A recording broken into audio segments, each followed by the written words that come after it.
ಯಾವ ಮನೆಯಲ್ಲಿ ಅಣ್ಣ ತಮ್ಮ ಒಟ್ಟಿಗಿರ್ತಾರೋ ಆ ಮನೆಯನ್ನ ಯಾರು ಮುಟ್ಟಕ್ ಚಾನ್ಸೇ ಇಲ್ಲ.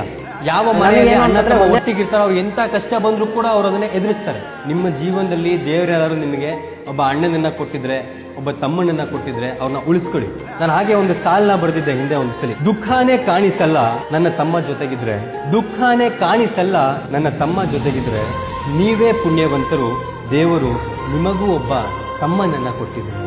ನೀವೇ ಪುಣ್ಯವಂತರು, ದೇವರು ನಿಮಗೂ ಒಬ್ಬ ತಮ್ಮನನ್ನ ಕೊಟ್ಟಿದ್ರೆ.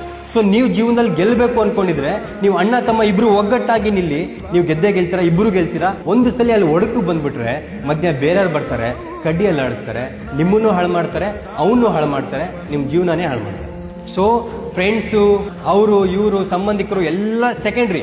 ನಾನು ನನ್ನ ತಮ್ಮ, ನಾನು ನನ್ನ ಅಣ್ಣ ಜೊತೆಗಿರ್ತೀವಿ ಅನ್ನುವಂಥ ಒಂದು ದೃಢವಾದ ಸಂಕಲ್ಪವನ್ನು ಇಟ್ಕೊಳ್ಳಿ. ಬಿಕಾಸ್ ಈ ಪ್ರಪಂಚ ನಿಮ್ಮ ಅಣ್ಣ ತಮ್ಮಂದ್ರ ಮಧ್ಯೆ ಬೆಂಕಿ ಹಾಕಿ ಹಾಳು ಮಾಡುವಂಥ ಎಲ್ಲ ಪ್ರಯತ್ನವನ್ನು ಕೂಡ ಮಾಡುತ್ತೆ ಮಕ್ಕಳ. ಬಾಲ್ಯದಿಂದ ಇಲ್ಲಿಯವರೆಗೂ ಎಲ್ಲ ನೋವು ನಲಿವಿನ ಒಳಗೂ ನಾನು ಕಂಡ ಲೋಕವೆಲ್ಲ